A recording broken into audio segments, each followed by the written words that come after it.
Problem सबकी life में जरूर होती है। और मैं कई बार कहता हूं अगर आपको अपने प्रॉब्लम्स की सॉल्यूशन चाहिए ना तो आपका फोन ले लीजिएगा और आपका जो होम स्क्रीन है ना उसका वॉलपेपर आपकी गर्लफ्रेंड या बॉयफ्रेंड का फोटो लगा दीजिए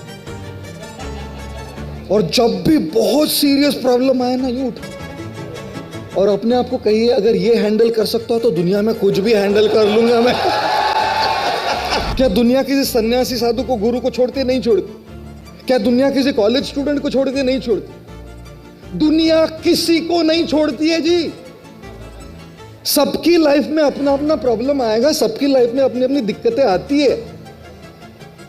मुस्कुराना या नहीं मुस्कुराना ये चॉइस आपका है ना। जो मुस्कुरा रहे हो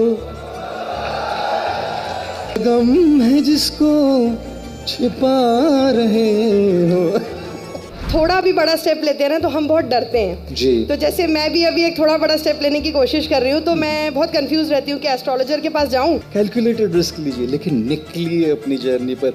गलतियां होंगी ना कोई बात नहीं, नो प्रॉब्लम। उठेंगे फिर से खड़े रहेंगे, फिर आगे चलेंगे, गिरेंगे फिर उठेंगे, फिर चलेंगे और जरूर पहुंचेंगे उस मंजिल तक।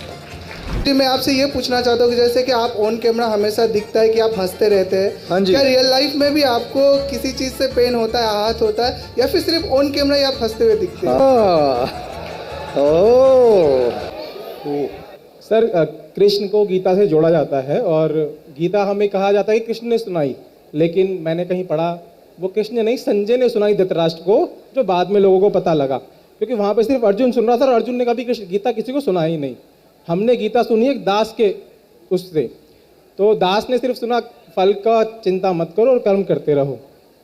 आपका सार गीता का सिर्फ यही एक लाइन है जो संजय से हमें पता लगी, या कृष्ण का कहने का मतलब कुछ और था अर्जुन को? इसके इस विस्तार में बताइए। प्लेजर, बहुत बहुत अच्छा लग रहा है यहाँ पर आकर आज। और आपने बहुत अच्छा सवाल पूछा ये कि जो संजय ने धृतराष्ट्र को सुनाया और जो कृष्ण ने अर्जुन को सुनाया उसमें कोई अंतर था या क्या वही गीता होगी?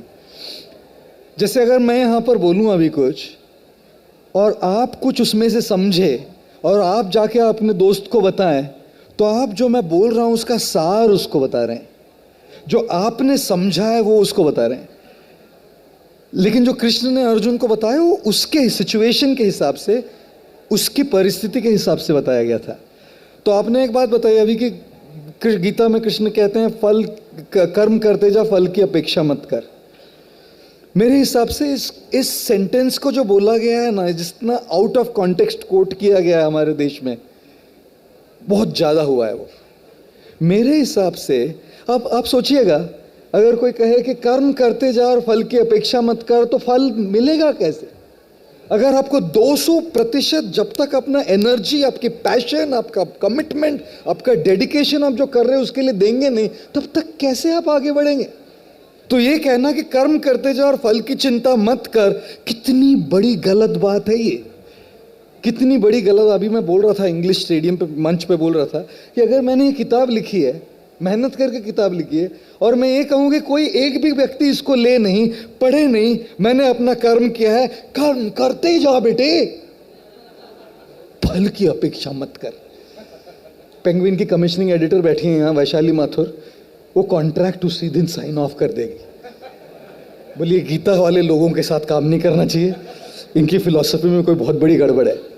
तो इस स्टेटमेंट का मतलब क्या है?